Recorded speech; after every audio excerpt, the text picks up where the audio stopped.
Welcome to Chatterbox Bearcats. I am Nick Niehaus, joined by Eric Lilly. It is the midweek show. We are just talking football on the midweek show because we're going to do a separate video to preview the Louisville-Cincinnati game going on at Heritage Bank Arena Friday night, going up against Elder St. X right across the street at Paycor Stadium. So it's going to be a packed downtown area for both of those games. But we're just talking, like I mentioned, the gridiron, Lily. Exactly what you were worried about happened. Everybody was going to be super excited for the BYU game. You just got to get through Arizona, and you probably have College game day. You lose, and I don't want to say Big Noon Kickoff is the consolation prize because I think that's going to be awesome. But you still do get Big Noon Kickoff, and you do get Nip at Night. So it's not all bad when it comes to that. It's pretty bad because we don't control our own destiny anymore. What'd you think of the Arizona game? And then we'll get into what has to happen to even have a chance at the championship. And then, of course, we will preview BYU. I still haven't recovered, man. That was brutal. Personally, that felt worse than the Miami game to me just because we're like close to the end of the season now. And if you win, it's like, okay, just win 2 games and we're there. So, yeah, self-inflicted. We didn't get in that game script that we like to get in where you just beat them up in the first and second quarter and then control the game. And that first pick by Sorsby, I think, was that's the play of the game for me because we scored 2 touchdowns in the first quarter. Who knows what would have happened if we didn't gift them one? They had a short field. Offense isn't very good. They were fine. Arizona played good offense versus us on Saturday, but that's a team that if you put them in long situations, they're not going to score a bunch of touchdowns on you. And that first one was 20 yards. So that's going to haunt me for a long time because when we dive into the chance of us making Arlington, we're going to, slowly realize it's just not going to happen. It's I'm sorry. And I'm the optimist. I'm usually the guy saying oh, you never know. You can't just lie to get people to listen to the whole podcast. I mean, come on. I've seen some people on Twitter more optimistic than me. I'm like, whoa, this is starting to get a little scary. Am I? Yeah, this show is doing Chuck something rubbing off on me there. Yeah, Chuck is. Speaking of Chuck, he mentioned you didn't even get in your seat before the pick. Were you? I'm curious if you did. If you were sitting for the first interception, if you were still getting in the stadium. I was there. Okay. Yep. All right. I have a pretty good tradition of walking up the steps as the first play happens. So getting into Nippert is not bad at all. Especially when you go to Bengals games and it takes 40 minutes. Yeah. All right. Shout out to the fan council. They made that. This is a quick little tangent. No. They came up with that new border, with the basketball arena being an entrance and just spreading everything out. And seriously, it's drastically improved my game day experience. I can mentally time when I want to go, and I'm never late. So it's great. Unfortunately, you were on time for this game, considering what happened in that first drive. Lily, this was one that I frankly, at the end of the first quarter, was not worried about because we were just gashing them on the ground. Tawi Walker, I tweeted, I was like, I'm making the greatest running back of all time. It's Tawi Walker with speed. Because if he had above average speed and breaks off those 2 runs, although did we end up scoring on those 2 anyway? I think we might have. But either way, he was getting through the line with no problem at all. The offensive line did a great job. And then, of course, there's just a terrible series we have where it's 2nd and 4 and we abandon the run. We throw it, then it's 3rd and 4. You got to throw it again because it's 3rd down. And then the wheels started to come off. Is it as simple as one drive can change the rest of the game? Because I think that was the tipping point where was that a 3 and out? I'm pretty sure it was. We just gashed them on the ground the first couple series, had they put up a graphic. There was a run of 34, run of 54. Then Zion Johnson got involved and had a big run of 21. And then we went to the passing game, and then we got shut down, and then Arizona got momentum, and then the rest is history, and we lose 30-24. Yeah, I think, the biggest problem is usually we're up 21-0 instead of 14-7. Teams seem to figure us out, and when the game's close, you can't just run the ball or pass in better, more comfortable situations. And we got. Lost the turnover battle 2-0. We mentioned in the pod last week that turnovers, wow, great, huge analysis. Win the turnover battle. Win the turnover battle. But look at it. The first turnover gave them 20-yard short field. They score a touchdown in a quarter that we dominated otherwise. We dominated the first quarter. The success rate is way better. And we gave them those 7 points. And then the second turnover let Arizona run out the end of the half and get a field goal. So it took away maybe even 2 possessions from us. You never know what could have happened. But we could have ran out the clock and got a field goal, and that's a 6-point swing. It's just stuff like that you'd seen the last 2 years popped up in this game. Kind of reminded me of some of the stuff we did versus Pittsburgh last year. Obviously, way different situation. But it's just, I've seen some people on Twitter saying stuff like, yeah, we were never going to get there anyways. Stuff no, this is the Big 12, and these are the fine margins, and we just lost this game. We could have got there if we won this game. Don't use that as cope. We were right there and we blew it. And I think saying otherwise is, number one, disrespectful to we're 7-2. We have a pretty good team here. And 2, it's just, if you don't think we're close, then what, how are you not enjoying the season, So it's just a absolute buzzkill, losing at home like that. This BYU game, I know you're still excited. I am too, just a little, but just think, yeah. We got to play spoiler. That's the motivation now. So, and what's the other motivation here is kind of ending this storyline of falling apart down the stretch, I think is the next big talking point. Yeah, no, that absolutely is. Can you do me a favor and look up the graphic of, did we really get beat that bad? Because I thought, do you know it already? Yeah, it just was slightly favored to Arizona. Okay. And that probably is because we got a couple gifts because their field goal misses, right? I'm sure if those never happened, or maybe they hit those, I don't know. I feel like we could have flipped it. That's my point is I think I forgot to make this point on last week's midweek, but the way we were going to lose this game is if that was flipped. If we beat, the whole, we got to explain this graphic. It's net success rate. Yeah. And if you really dominate a team, you'll be separated more. And sometimes you win and you're on the bottom where you didn't have as much net success. Yeah. And that's what I thought was going to happen.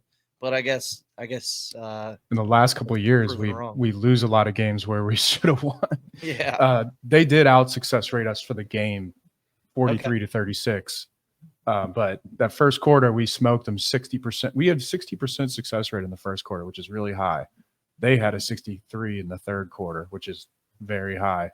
Yeah. And it's, it's not a perfect graphic, but I do like it because, most of the time it adds up with how you felt as a fan. Sometimes you're like, wait, what? Do I not understand what this is? And I think maybe that's where we're at there. I just remember this. I think the best analysis I got recently was I was on a walk yesterday in my neighborhood, and this old man who I've never met before, very old man. He doesn't know who I am. I don't know who he is, but I'm wearing a UC hoodie. And he looks at me, he points at me, he goes, "Can you tell them that there's 2 halves in a football game?"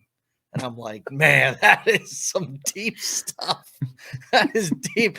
I'm like, yeah, that is true. Second halves have been our Achilles heel all year, and for the past 3 years. So Yeah, that's tough. I will say Zion Johnson, he We looks got to like talk he's about next him. up. Yeah, he looks like he's next up, right? He's jumped Covey and Chance Williams in the depth chart. The last he actually, we were all up late for the Utah game. Some of us were drinking, some were laying in bed, probably falling asleep at halftime.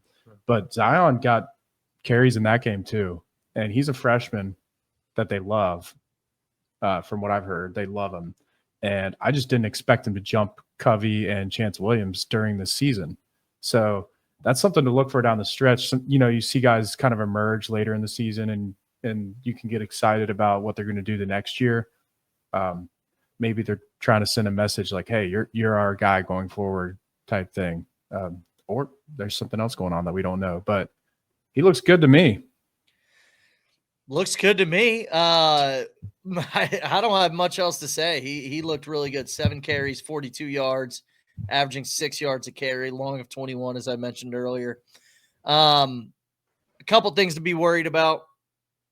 And these are low-hanging fruit. This is nothing that, anybody hasn't discussed already, I'm sure, with their buddies. But 1 target to Joe Royer. And then the fact that it's 3rd and 5 with about 3 minutes to go. Arizona's outside field goal range, and we're giving them 7 to 8 yards of cushion. So those are obviously two issues there, right, Lily? Are you as to quote Wes Miller, but pissed off about the 7 to 8 yards of cushion and the fact that Royer got one target? The Royer stuff is fascinating. I thought he was going to break out this year with in terms of production. We all know he's a really good tight end, and that teams want to guard him. Just still feels like we should get a little more out of him somehow, some way, figure it out type thing. I don't know. Hopefully he finishes strong because I don't want it to hurt his draft stock. And we still got a couple games here. But in terms of the cushion, I have some friends when we watch games, just every time they just yell at the screen. I do it sometimes. Yeah. I did it in the Nebraska game a couple times. And I kind of chalk it up to I must not get it. I guess I just don't get it. What is that? It's 3rd and 5, and we're 7 yards off the line. Yeah, it just seems nonsensical sometimes. In that exact situation, it's no, don't do that. Yeah, just get them on. In other situations, it's whatever. I'd rather you get beat and have to make Fafita throw over the top. And that's saying, Fafita had 23 completions off 31 attempts, 294 yards, and a touchdown. We made him look really good. 13 yards per catch. That's a good number. Yeah, so that took a lot of people are blaming the defense. And, it's a bend don't break defense, but it's the turnover. It was the 2 turn. If there were 0 turnovers in this game, we're probably winning. That was 10 points they got. It took away 2 of our possessions, and obviously other things could have happened. But the defense, in my opinion, while still not fun to watch or very good, they still, put us in a position to win the game, I thought. I think the turnovers were the real issue. Personally, obviously more than one thing can be true, and that's the real thing probably. But I just, what's up with Sorsby and man coverage? What is it man coverage? We got more coming up, it sounds like. Or is it the fact that we are just playing better teams and he's not performing? Did we just get schedule lucky where we played some mid-tier teams in the Big 12 and now we have Utah, Arizona's good, BYU's good, TCU is good. Now are we going to see the real Brendan Sorsby? Or is he the Heisman guy that we thought he was a few weeks ago? I think he's just a really good quarterback that has a weakness, and we're running into teams that can play good man defense. When you go, and we're going to see it again Saturday, BYU is pretty close to Arizona statistically. They pick off the ball a lot. They like playing man. They have a really good defense, one of the better defenses in the Big 12. So don't throw the interception and let's see what happens. As a Sorsby apologist, I'll just say the receivers didn't get any separation. You can't tell on TV. That's another take I've had sitting in the wings is I would rather the TV angle be behind the quarterback so you can actually see the route. Because when you're watching on TV, you have no idea if receivers are open or not. They do it on Thursday Night Football. Amazon does. They call it Madden Vision. And it's pretty awesome. It's pretty awesome. I'd prefer it. Here's the thing. It's hard to get used to because you've been watching football on TV one way your entire life. Yeah. But anyway, it's hard. It's that hard would be a drastic change. There's my little spiel. Maybe it was the receivers not getting open. I'll put it that way. All right. Is that it for Arizona? We get on to BYU. I want to say something. This is a little side note. Just, we don't plug the pod much on here, like and subscribe. We love it. Do all that stuff. But it's been really cool running into listeners at the games and just around town. Like had a guy come up in our section and buy me and my friends beers, which is really nice. I don't even know who he is. So slide in the DM, say hi to me, because I think it'd be cool to get some, we have so many burners here. To learn some names here, guys. But it's really cool talking to the community and talking ball, because that's what we like going to games. We like talking sports. That if you see us, say hi and we'll talk some ball. Yeah, and I'll be at the game on Saturday. So if anybody wants to, give me a gift at Nippert Stadium, feel free to do that. I got some of that. I got some of it left. I'll buy you the beer, and okay. It's from we'll figure out his name. Hopefully he DMs me. I'm obviously joking. But yeah, no, we love when people say hi to us, and talk ball. I'm always down for that. All right, let's get on to BYU. First, let's talk about Martino's. We are brought to you by Martino's. If it's game day, they have you covered. Martino's is one of the best spots around to catch Bearcats games away or home. TVs everywhere. Crowd energy on point. Not a bad seat in the house. Perfect for watch parties. I'm going to be at Martino's on Saturday. We got big noon kickoff, and then we have I guess technically 8 hours to do nothing but have some fun down in Clifton. So I'll be on Martino's in between that and Nip at night. Gosh, I'm excited for this one, Lily. I know the season might technically be over when it comes to the championship. I get it, but I haven't had a Nip at night in so long. I didn't go to any last year. The year before, I lived away for 8 years. My last Nip at night was probably when I was about 12, 13 years old. Wow. So I'm way older than you. Jesus. I am excited for this one, Lily. I am very excited for this one. Anyway, BYU coming to town, tied for first place in the Big 12 along with Texas Tech. They both have one loss in conference play. BYU is really good. This is one that I guess a couple weeks ago, we weren't really too worried about. I know we said we were more worried about Utah than we were BYU, given the spot and everything. But after losing to Arizona, I got to be honest, I don't feel too good about anything right about now. And BYU is proving that they are for real, despite the fact that people were saying they were fraudulent. Houdini, our own co-host, you're pointing to yourself right now. BYU frauds. Oh, we got time to expose them. Okay. What do you think about overall the game? And then we'll dive deeper. First of all, BYU fans, when you tune into this, check out Martino's before the game. Get some food. That's a great spot to watch football, eat, hang out. No one's going to mess with you there. You can even see Niehaus and tell him that our takes are horrible. I might pop in. I might be there. Go ahead. Yeah, I still have my same concerns with, they won in dominating fashion at home. That spread last week for BYU against TCU was bullshit. The fact that they were favored by 4 against TCU, who just lost to Iowa State, the carcasses of the Cyclones came in and smoked them.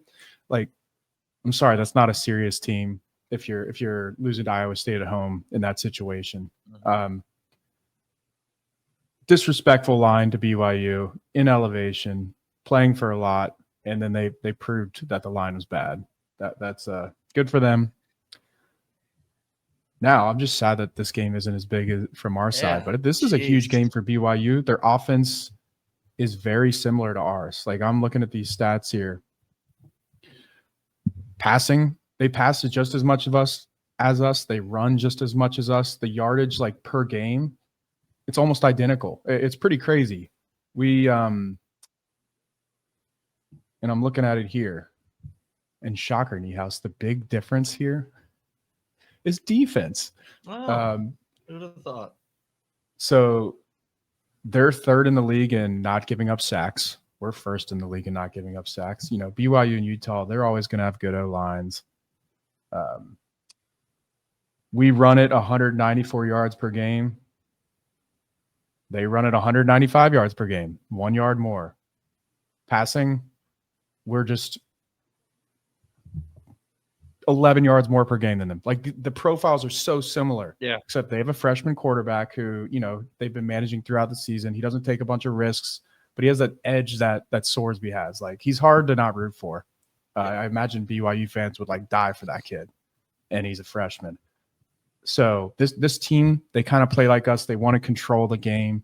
It's very important to take the lead and control the game, because if we don't, they are going to feast on our defense. They're going to run it down our throats. The bend don't break kind of sucks against teams like this, in my opinion.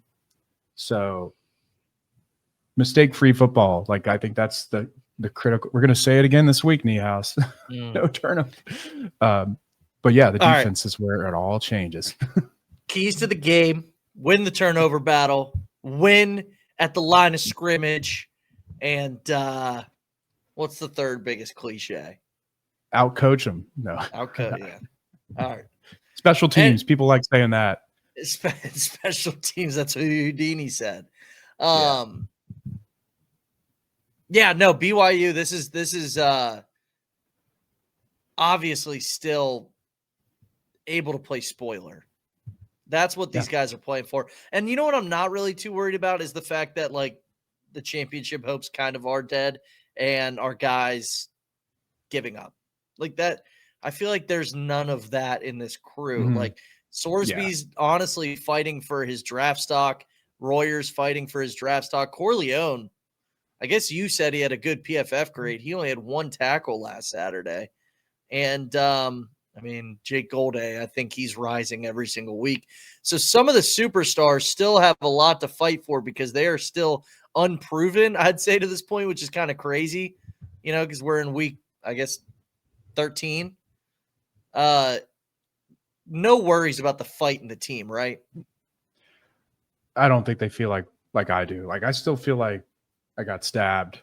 They're probably ready to go. It's football. Get to that Pop-Tart Bowl. The Pop-Tart Bowl mascots are edible this year. Maybe Dante wants to, I don't know, maybe he's hungry. Get a Pop-Tart there. I don't know. There's plenty to play for. Football, like, it's a brotherhood. Fans, it's just a little different. I'm really sad we're not going to go to the playoff or have a chance to win a Big 12 championship. They're not like that. They're going to be locked in, much more locked in than I am. And no one wants to just show up to a football stadium and get their ass beat, Like, there's physical motivation as well. So I'm not worried about it. It's like the Utah game. There's something special about Nip at Night, but not recently. Aren't we like 1-3 in our last 4? I haven't been to one in a while either, Niehaus. I didn't go to TCU last year. Was Kansas State last year considered a night game? The last one I went to was Kansas when they whooped our ass the last game of the season in our first year. Gotcha. That was fun. Yeah, I'm sure. Yeah. That doesn't count either. Like, this is the first Nip at Night with some buzz in a long, long time. You know what? It's still Big Noon Kickoff. So, Lily, listen to this. So, I was on BYU's radio show. Their 247 guy had me on. He wanted to come to a true professional media outlet, Chatterbox Bearcats, right? And if you know, you know. Anyway, he asked me, and I froze. He asked me, what is Cincinnati's biggest strength? And here I am, coming off that Arizona game, thinking 4 weeks ago we're going to campaign Sorsby for the Heisman, and he lays a dud. And I'm frozen in my tracks. I'm like, God, what is our biggest strength? And for some reason, I couldn't just say offensive line. That didn't come to my brain, even though it probably is. And I was like, despite what happened against Arizona, I got to say it's the fact that our quarterback has swagger and the fact that, any given game, he can win you a game, and this guy's a gamer and all sorts of that stuff. What do you think? What do you like if you're a BYU fan, wanting to hear what Cincinnati's biggest strength is coming into this game? What is it? I think offensive line's kind of a boring answer, but I think it is part of my answer. I just think if we get to a short field, the fact that we can pass it, run it with your quarterback, run it with the receiver, run it with any of the running backs, tall receiver, good tight ends. I just think our red zone percentage this year is because of our versatility. And if there's a short field, we're just creative enough to get in the end zone. We also have a good kicker. So I think our strength is, if we're in the game script, I think our strength is to just keep on chunking along, getting some points, controlling the game. I think that's our strength. And perfectly balanced. It's scary how quickly it can be taken away, though. Like if you go down 14-0, your strength's not going to get you back in the game. All right. Well, if you're a Cincinnati fan, what's BYU's biggest strength? I know you mentioned that they are a lot like us and a lot of facets of the game.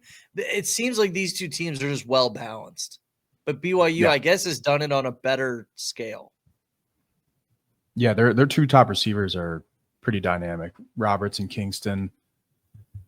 I do a lot of work with that CFBdepth.com, the updating Big 12 depth charts, and their running back LJ Martin. But they just have a solid core of guys that have been healthy all year, producing, and at a pretty high level. Roberts has 700 yards. Kingston has 639. LJ Martin almost has 1,000 yards rushing. And Bear Bachmeier, like Sorsby, he has 10 rushing touchdowns, 500 rushing yards. He's not going to throw for 350, but he can do both, and it's a little scary. So I do think we have similar strengths. It's just they're maybe a little more obvious about it. And you know why I think they're obvious about it? Because their defense is really good. They have 14 interceptions, tied with the most with Arizona in the Big 12. And there's a gap after that too. So they get the ball, they give it to the offense, and the offense isn't sexy, but it gets the job done. And they just kind of strangle you. Game's over. Yeah. So he also asked me what our biggest weakness was. And, it's funny that you're talking about how good the defense is for BYU. And I was like, well, I went into the whole spiel about how we gave 7 to 8 yards of cushion on a 3rd and 5 that you absolutely have to have. And honestly, Lily, right now I'm just filibustering because I'm trying to get to the line of the game. 2.5. 2.5 underdogs. Yes. 2.5 point underdogs. And before the games Saturday, it was UC minus 3.5. So there was a 5-point swing there. What do we think about it as a whole? Do you think that we can go in and I should take money line and enjoy Nip at Night and get free beers from our fans and, go home a happy man, maybe hit Martino's after the game? I'm probably going to bet on it just to, It seems, I've been saying all summer that we're going to be favored versus BYU. We did open favored. So I just got to lay my stake in it. Be like, look, I would told you guys this entire time. No. I'm not going to put a ton on it, but we're at home. They got to do the travel thing that Arizona did. Obviously doesn't mean you're going to win the game every time, but pressure's on. This is a huge spot for them. Tons of people are going to be watching, and we got a good team. So I like us plus 2.5 there. I actually feel good about this game, and it's funny because we never really do predictions before the game. I always forget. I think there's only been one game that we really were like obviously excited about, and that was Iowa State. We came out and whooped them.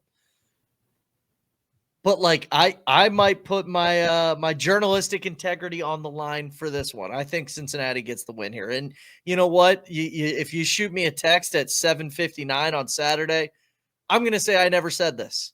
I'm going to be like, I don't know what you're talking about. We're going to lose. There's no way. BYU's really good. They're 12th in the country. Actually, they're probably better now. They were 12th in the country last Saturday. 11th in the country. The rankings just got updated. 11th in the country on ESPN right now, unless you're seeing differently. I didn't watch the show because I just can't.